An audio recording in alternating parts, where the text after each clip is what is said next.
Ko ia tēnei ko te rā whakamutunga o ngā ariki o Sussex ki Aotearoa nei. O tira me ki pēnei au te rā nui te wana, nui te ihi o ngā rā katoa i konei rāua. He mea pōhiri a whea o Harry, a rāwa ko tapairu Meghan ki rungi i te papa i oru marae i o hine mutu e taku rahinga e te arawa. Hei tā te pūrongo a Irena Smith i miharo te haukaenga.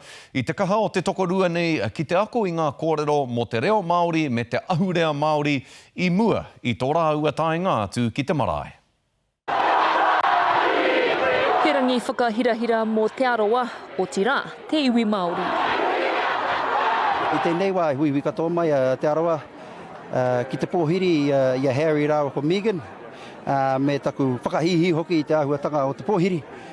He tino pai nā reira ai me whakahihi te iwi Māori katoa. Ko tēnei te rangi whakamutunga o te whēau me te tapairu o Sussex e pōkai nei i te whenua o Aotearoa. E nā mana, e nā rio, tēnā koutou katoa. He whai koha tērā ki te tangata, ne? Ki te iwi Māori, nā reira e te iwi o Aotearoa o te motu whānui, ara te tauira. Ki wera kau, ne, wera te kōrero. Ko ngā tikanga me te reo a te iwi take i whakamanahia. Hei mihi ki a koutou o Ngāti Whakaue. I pō whiritia mai mātou tēnei rā. Kanui te aroha, maua ko taku whai ai i pō.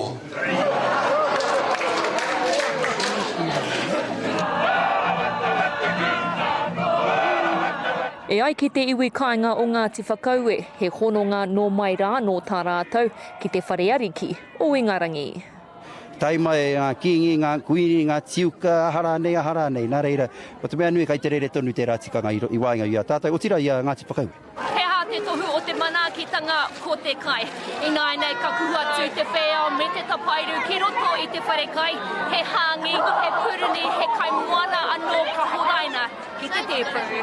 Kei te mohi au ki etahi o ngā kōrero kai te rere haere, ko etahi kai te whakae ki te whānau ariki, nei te whare ariki o Ingarangi. E ngā ko etahi kaore i te whakae, etahi kai te tautoko. E ko te mea nui, kia mohi ai te iwi Māori, e hara i te mea kai te tuahu.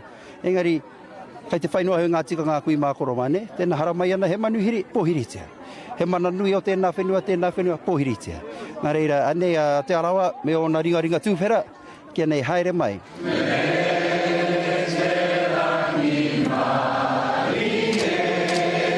He muka anō kua whiria hei paihere i te iwi Māori ki te whare ariki o Ingarangi. Irena Smith, Te Karere.